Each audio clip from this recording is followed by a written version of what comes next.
64 ইয়ার্সের একজন male patient হসপিটালে আসেন। উনার কমপ্লেন হলো যে বিগত 2 দিন ধরে উনার পেটের উপরের দিকে তীব্র ব্যথা হচ্ছে, সাথে রিপিটেড ভমিটিং হচ্ছে এবং ব্রিদিং ডিফিকাল্টিও হচ্ছে। উনার হসপিটালে আসার সময় উনার জ্বর ছিল, হার্ট রেট বেড়েছিল এবং অক্সিজেনের প্রয়োজন হচ্ছিল। যেহেতু ওনার পেটের ওপরের দিকে তীব্র ব্যথা আছে, তো সাসপেক্ট করা হয় যে প্যানক্রিয়াটাইটিস হতে পারে। তার জন্য ব্লাড টেস্ট করা হয়। ব্লাড টেস্টে যে রিপোর্ট আসে এটা শক করে দেয়, বিকজ লাইপেজ ওয়াজ নর্মাল। লাইপেজের মাত্রা ছিল 40 ইউনিট এবং অ্যামাইলেজও নর্মাল ছিল। জেনারেলি কি হয় যে প্যানক্রিয়াটাইটিস হলে অ্যামাইলেজ, লাইপেজ এই দুটো এনজাইম হাই থাকে, কিন্তু এক্ষেত্রে অ্যামাইলেজ এবং লাইপেজ দুটোই নর্মাল ছিল। এবার যেহেতু ব্লাড রিপোর্ট নর্মাল, তার মানে কি পেশেন্টের প্যানক্রিয়াটাইটিস নেই? যেহেতু ক্লিনিক্যাল কন্ডিশন খুব খারাপ ছিল, তার জন্য সিটি স্ক্যান করানো হয়। সিটি স্ক্যানে রিপোর্টে পাওয়া যায় যে সিভিয়ার প্যানক্রিয়াটাইটিস আছে, প্যানক্রিয়াস ইনফ্লেম, তার মানে প্যানক্রিয়াসের মধ্যে ইনফ্লামেশন বা প্রদাহ হচ্ছে এবং প্যানক্রিয়াসের আশেপাশে জল জমে আছে, পেরিপ্যানক্রিয়াটিক কালেকশন যেটাকে বলা হয়, এবং প্যানক্রিয়াসের মধ্যের যে টিস্যু সেটা পচে গেছে, যেটাকে বলা হয় acute necrotising pancreatitis, and this is one of the severe form of pancreatitis. এই কেসটা খুব রেয়ার ছিল, কেননা প্যানক্রিয়াটাইটিসে লাইপেজ হাই হয় না, এটা খুব rare. This was A case which has been taken from a journal. আমি জার্নালের লিঙ্ক নিচে আমি দিয়ে দেবো, আপনারা গো থ্রু করতে পারেন। এবং during his entire hospital stay একবারও লাইপেজ হাই হয়নি। তো চলুন আজকের ভিডিওতে জানা যাক যে অ্যাকিউট প্যানক্রিয়াটাইটিস কি, কেন অ্যাকিউট প্যানক্রিয়াটাইটিস হয়, কি কি ব্লাড টেস্ট করা যায়, ইমেজিং মোডালিটি কি কি আছে যাতে আমরা ডায়াগনোসিস করতে পারবো, কি দেখি আমরা অ্যাকচুয়ালি ডায়াগনোসিসে, এবং তার ম্যানেজমেন্ট কি, ট্রিটমেন্ট প্রোটোকল কি, জানবো আমরা আজকের ভিডিওতে। প্রথমে হলো যে প্যানক্রিয়াটাইটিস জিনিসটা কি। দেখুন, প্রথমে আগে জানতে হবে যে প্যানক্রিয়াস কি এবং কোথায় থাকে। প্যানক্রিয়াস হলো এমন একটা অর্গান যেটা আমাদের পেটের উপরের দিকে, মাঝখানে থাকে এবং পেছনের দিকে থাকে। তার মানে পাকস্থলী যেটাকে বলি, পাকস্থলীর পেছনের দিকে থাকে। এটা রেট্রোপেরিটোনিয়াল স্ট্রাকচার একটা এরকম কার্ভিলিনিয়ার শেপের থাকে। আমি কোথাও ইমেজ দিয়ে দেবো, আপনারা দেখে নিতে পারেন। তো প্যানক্রিয়াস হলো এমন একটা ইম্পর্টেন্ট অর্গান যেখান থেকে মাল্টিপল ডাইজেস্টিভ এনজাইমস সিক্রেশন হয়, যেটা কিনা মেইনলি প্রোটিন এবং ফ্যাটের ডাইজেশনে হেল্প করে। এবং প্যানক্রিয়াস থেকে বেশ কয়েকটা হরমোনসও রিলিজ হয়। তার মধ্যে দুটো ইম্পর্টেন্ট হরমোন হলো যে ইনসুলিন এবং গ্লুকাগন, যে দুটো হরমোন আমাদের বডির গ্লুকোজ কন্ট্রোলে ইমেন্স ভূমিকা পালন করে। এই হলো নর্মাল প্যানক্রিয়াস। প্যানক্রিয়াসের মধ্যে যখন ইনফ্লামেশন বা প্রদাহ হয়, জ্বলন যখন হয়, তখন প্যানক্রিয়াসটা ফুলে যায়, ইনফ্লেমড প্যানক্রিয়াস হয়ে যায়। তখন কি হয় যে প্যানক্রিয়াসের মধ্যে যে সেল তার ইনজুরি হয়, অ্যান্ড দেয়ারফর যে ডাইজেস্টিভ এনজাইম আমি বললাম বা যে হরমোনস আমি বললাম সেগুলোতেও প্রভাব পড়ে। এবং তার সাথে সাথে যেহেতু এটা একটা সিভিয়ার ইনফ্লামেশন, তার জন্য পেটের মধ্যে মারাত্মক ব্যথা হয়। এবার সব প্যানক্রিয়াটাইটিস কিন্তু সেম নয়, কোনো ক্ষেত্রে মাইল্ড হতে পারে, জাস্ট অল্প ইনফ্লামেশন হলো, কয়েকদিন পর ঠিক হয়ে গেল। আবার বেশ কিছু প্যানক্রিয়াটাইটিস আছে যেখানে খুব সিভিয়ার ফর্ম অফ ইনফ্লামেশন হয় এবং মাল্টিপল অর্গান ড্যামেজ হয়। কিডনি ড্যামেজ হতে পারে, লাংস ড্যামেজ হতে পারে, সার্কুলেশনের ড্যামেজ হতে পারে, দেয়ারফর মাল্টি অর্গান ডিসফাংশনও হতে পারে। নেক্সট আমরা আসবো যে প্যানক্রিয়াটাইটিস কেন হয়। দুটো মূল কারণ প্যানক্রিয়াটাইটিসের, সেটা হলো যে এক হচ্ছে যে গল স্টোন এবং সেকেন্ড হচ্ছে যে অ্যালকোহল। গল ব্লাডারের স্টোন যখন গল ব্লাডারের মধ্যে থাকে তখন কোনো কিছু অসুবিধা করে না, কিন্তু সেই গল ব্লাডারের স্টোন যখন গল ব্লাডার থেকে পিত্তনালী বা কমন বাইল ডাক্টের মধ্যে চলে আসে আর বাইল ডাক্ট দিয়ে নিচের দিকে চলে আসছে যখন, তখন কি করে যে প্যানক্রিয়াস থেকে যে ড্রেনেজ হয়, প্যানক্রিয়াসের যে মেইন প্যানক্রিয়াটিক ডাক্ট থাকে সেটাতে কিন্তু অবস্ট্রাকশন করে এবং তার জন্য ইনফ্লামেশনকে ট্রিগার করে। এটা হলো একটা one of the most common cause. আর আরো ইম্পর্টেন্ট একটা কারণ হলো, সেটা হলো যে অ্যালকোহলিজম। যারা বেশি মদ খান, অ্যালকোহল কনজিউম করেন, তারা কিন্তু অলওয়েজ হাই রিস্কে আছেন প্যানক্রিয়াটাইটিসের জন্য। এনি টাইম প্যানক্রিয়াটাইটিস হতে পারে, because alcohol triggers the cells of the pancreas for the upcoming inflammation. But এইরকমও নয় যে প্যানক্রিয়াটাইটিস মানেই মদ খাওয়ার সাথে রিলেটেড হতে হবে, খালি মদ খেলেই প্যানক্রিয়াটাইটিস হবে এরকম নয়। এছাড়াও আরো অনেক কারণ আছে, যেরকম ট্রাইগ্লিসারাইডস লেভেল যদি খুব হাই থাকে সেক্ষেত্রে হতে পারে, ক্যালসিয়াম লেভেল যদি হাই থাকে হতে পারে। বেশ কিছু মেডিসিনসের সাইড ইফেক্ট হলো প্যানক্রিয়াটাইটিস। অনেক সময় যখন ইআরসিপি করা হয়, তার সাইড ইফেক্ট হিসেবে, তার not side effect, post procedural changes হিসেবে একটা প্যানক্রিয়াটাইটিস হতে পারে। বেশ কিছু জেনেটিক বা স্ট্রাকচারাল যদি কোনো পরিবর্তন থাকে সেটা প্যানক্রিয়াটাইটিস করতে পারে। এছাড়াও কিছু ইনফেকশন বা পেটের উপর ট্রমা, অ্যাবডোমিনাল ট্রমা, এগুলো কিন্তু প্যানক্রিয়াটাইটিস করাতে পারে। সুতরাং তিনটে মূল কারণ যদি আমরা প্যানক্রিয়াটাইটিসের বের করি, তবে এক হবে যে অ্যালকোহল, সেকেন্ড হচ্ছে যে গলব্লাডার স্টোন, থার্ড হচ্ছে যে হাইপার ট্রাইগ্লিসারাইডেমিয়া, তার মানে ভেরি হাই ট্রাইগ্লিসারাইডস যদি থাকে। নেক্সট হলো যে প্যানক্রিয়াটাইটিসের সিমটমস কি কি হবে। প্রথম হচ্ছে যে পেটের উপরের দিকে মারাত্মক ব্যথা হবে, যেটাকে এপিগ্যাস্ট্রিয়াক পেইন বলা হয়। এপিগ্যাস্ট্রিয়াক পেইন হবে সিভিয়ার লেভেলে এবং সেই পেইন পেছনের দিকে রেফার করবে, তার মানে অ্যাকিউট এপিগ্যাস্ট্রিয়াক পেইন সিভিয়ার, যেটা radiating to the back region. This is the classical features of pancreatitis. এছাড়াও নজিয়া থাকবে, তার মানে বমি ভাব থাকবে, রিপিটেড ভমিটিং থাকবে, বমি হবে, অ্যাবডোমিনাল ডিস্টেনশন, ব্লোটিং হবে। এছাড়া যদি সিভিয়ার প্যানক্রিয়াটাইটিস হয় সেক্ষেত্রে কিন্তু বিভিন্ন অর্গানের সিমটমস দেখা দেবে। মাল্টিপল অর্গান ড্যামেজ হতে পারে, যেটা বলেছিলাম।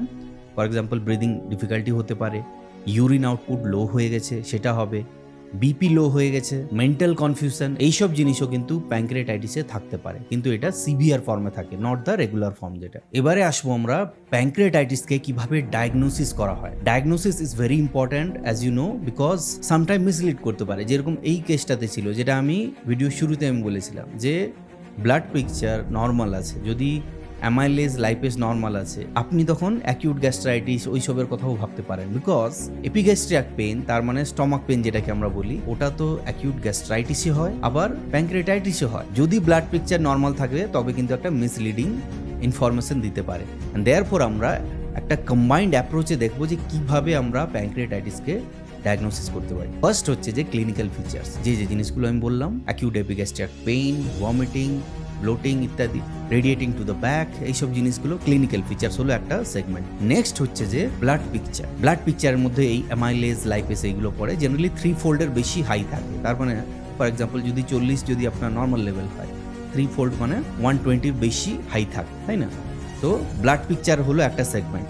নেক্সট হলো যে রেডিওলজিক্যাল ইমেজিং মোডালিটি। ইমেজিং মোডালিটির মধ্যে বেশ কয়েকটা ইনভেস্টিগেশন আছে এবং তার মধ্যে ইনভেস্টিগেশন অফ চয়েস হলো CT scan, CECT, contrast enhanced CT scan. কিন্তু প্রথমে ইউএসজি দিয়ে শুরু করা হয়।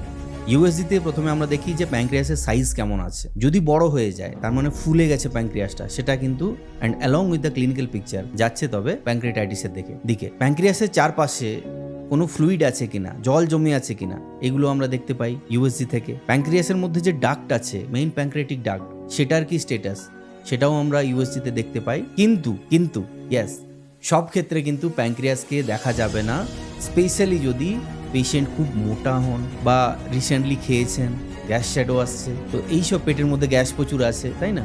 তো এইসব ক্ষেত্রে কিন্তু প্যানক্রিয়াসকে দেখা ডিফিকাল্ট হয়ে যায়, কেননা প্যানক্রিয়াস অনেকটাই নিচের দিকে থাকে, পেছনের দিকে থাকে, রেট্রোপেরিটোনিয়াম, স্টমাকের পেছনে থাকে। তার জন্য যদি স্টমাকের মধ্যে ফুড থাকে, তো আপনি পেছনে যে জিনিস আছে প্যানক্রিয়াস, সেটাকে দেখতে পাবেন। আচ্ছা, প্যানক্রিয়াস তো দেখা হয়, এছাড়া গলব্লাডারের মধ্যে কোনো স্টোন আছে কিনা সেটা দেখা হয়, কেননা গল স্টোন যেটা বলেছিলাম প্যানক্রিয়াটাইটিস করাতে পারে। বাইল ডাক্টে কোনো অবস্ট্রাকশন আছে কিনা সেটা আমরা দেখতে পাই। এছাড়া মানে পেটের মধ্যে অ্যাসাইটিস আছে কিনা, এগুলো কিন্তু প্যানক্রিয়াটাইটিসের কমপ্লিকেশন। অ্যাসাইটিস, প্লুরাল এফিউশন, তার মানে পেটের মধ্যে জল জমে যাওয়া, বা প্লুরার মধ্যে মানে যেটা আমরা বুকে জল জমা বলি, সেখানেও জল জমতে পারে বিকজ অফ দ্য প্যানক্রিয়াটাইটিস। এগুলো আমরা ইউএসসিতে দেখি। কিন্তু মেইন ইনভেস্টিগেশন অফ চয়েস হলো কন্ট্রাস্ট এনহান্সড সিটি স্ক্যান, তার মানে অ্যাবডোমিনাল সিটি উইথ কন্ট্রাস্ট। এখানে আমরা কি দেখি যে প্যানক্রিয়াসের কি স্টেটাস, সাইজ কেমন আছে সেটাকে দেখি, প্যানক্রিয়াসের চারপাশে জল জমে আছে কিনা দেখি, কোনো ফ্যাট স্ট্যান্ডিং যেটাকে আমরা বলি, inflammation, ongoing active inflammation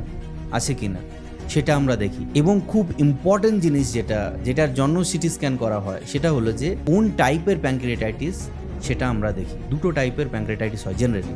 first হচ্ছে যে first and the more কমনার one, যেটা মেনলি হয়ে থাকে, সেটা হলো যে অ্যাকিউট ইন্টারস্টিসিয়াল প্যানক্রিয়াটাইটিস বা অ্যাকিউট ইডিমেটাস প্যানক্রিয়াটাইটিস বলা হয়। এখানে কি হয় যে প্যানক্রিয়াসের মধ্যে যে টিস্যু আছে এটা ফুলে যায় বা ইনফ্লামেশন হয়, কিন্তু এক্ষেত্রে কোনো পচে যায় না, তাই না? প্যানক্রিয়াসের মধ্যে কোনো টিস্যু পচে যায় না, এটাকে অ্যাকিউট ইন্টারস্টিসিয়াল প্যানক্রিয়াটাইটিস বলা হয়। আর আরেকটা টাইপের প্যানক্রিয়াটাইটিস আছে যেটাকে বলা হয় অ্যাকিউট নেক্রোটাইজিং প্যানক্রিয়াটাইটিস, যেটা কিন্তু ডেঞ্জারাস ফর্ম। নেক্রোসিস কথার অর্থ হলো যে পচে যাওয়া।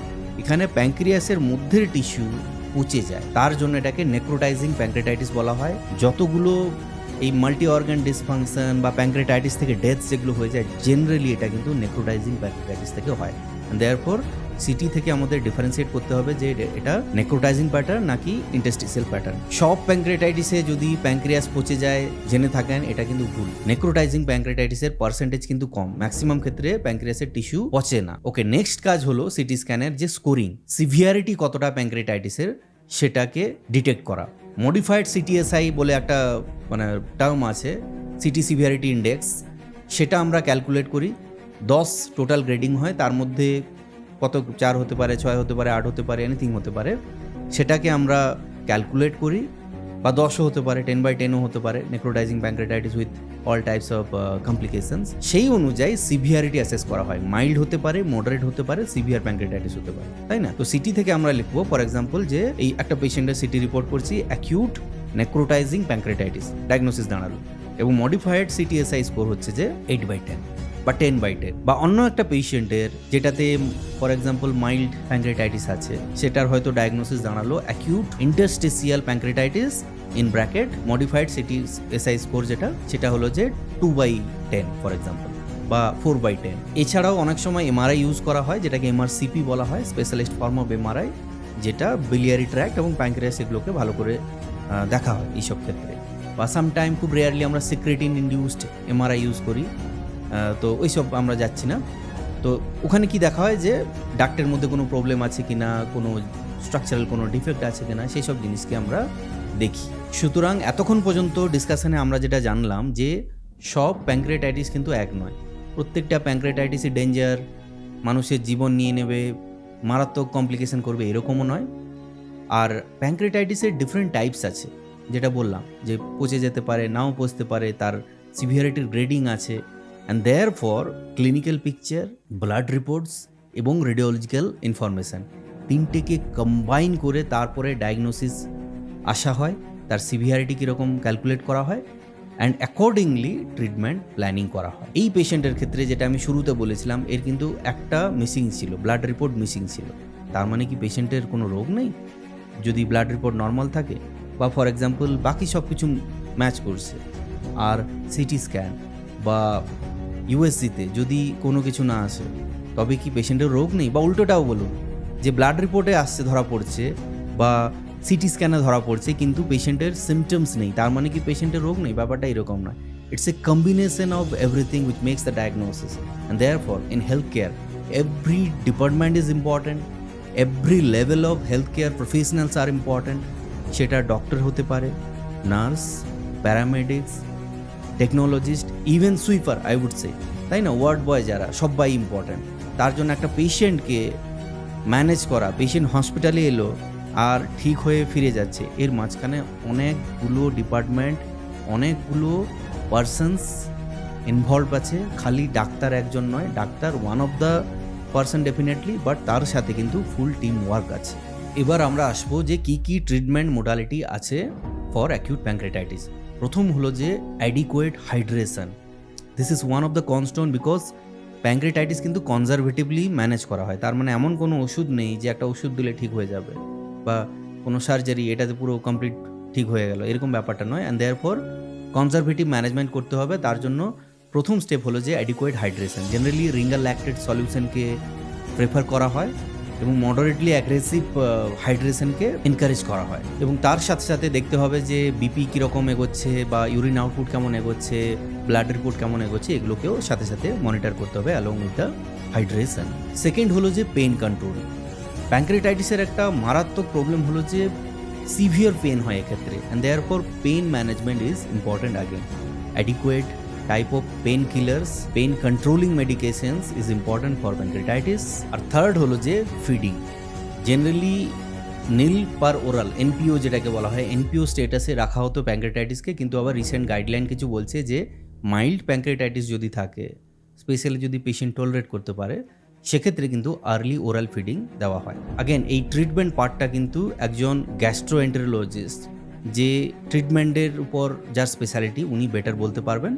But I was checking the guidelines, and in guidelines I was checking the regular books also, যে বইগুলো আমরা পড়ি, যেগুলো অথেন্টিক যেগুলো বই, সেগুলোতে এটা পেয়েছি, আপডেট এটা পেয়েছি। ডেফিনেটলি যদি কোনো ডাক্তার দেখে থাকেন, স্পেশালি গ্যাস্ট্রোএন্টেরোলজিস্ট বা জেনারেল মেডিসিনের কেউ হন, প্লিজ ডু কমেন্ট যে correct me if I am রং। এবং নেক্সট হলো যে অ্যান্টিবায়োটিক্স। সব ক্ষেত্রে অ্যান্টিবায়োটিক্স লাগে না, অ্যান্টিবায়োটিক্স তখনই লাগে যখন সুপারহেটেড ইনফেকশন হয়। তার মানে কি হয় যে প্যাঙ্ক্রিয়াসের চারপাশে যে কালেকশন জমে সেটা যদি ইনফেক্টেড হয়ে যায় সেক্ষেত্রে কিন্তু অ্যান্টিবায়োটিক অ্যাড করতে হয়। এবং নেক্সট হলো যে ইন্টারভেনশনাল রেডিওলজিস্টের কিন্তু বড় ভূমিকা আছে, স্পেশালি যদি পেরিপ্যাঙ্ক্রিয়াটিক কালেকশন হয়ে গেছে লার্জ বা সিউডোসিস্ট ফর্মেশন হয়ে যায়, সেক্ষেত্রে কি হয় অনেক সময় ড্রেনেজ করতে হয়, তাই না? বাইরে থেকে ইউএসজি বা জেনারেলি সিটি গাইডেড ড্রেনেজ করা হয়, একটা মানে নেডল ফোটানো হয়, ক্যাথেটার ইন্ট্রোডিউস করানো হয় এবং সেইখান দিয়ে ড্রেনেজ করা হয়। তার মানে কোনো কাটাকাটির কোনো ব্যাপার নেই, অ্যাজ সাচ মেজর কোনো অপারেশন নেই, এটা জাস্ট এ পারকিউটেনিয়াস ড্রেনেজ।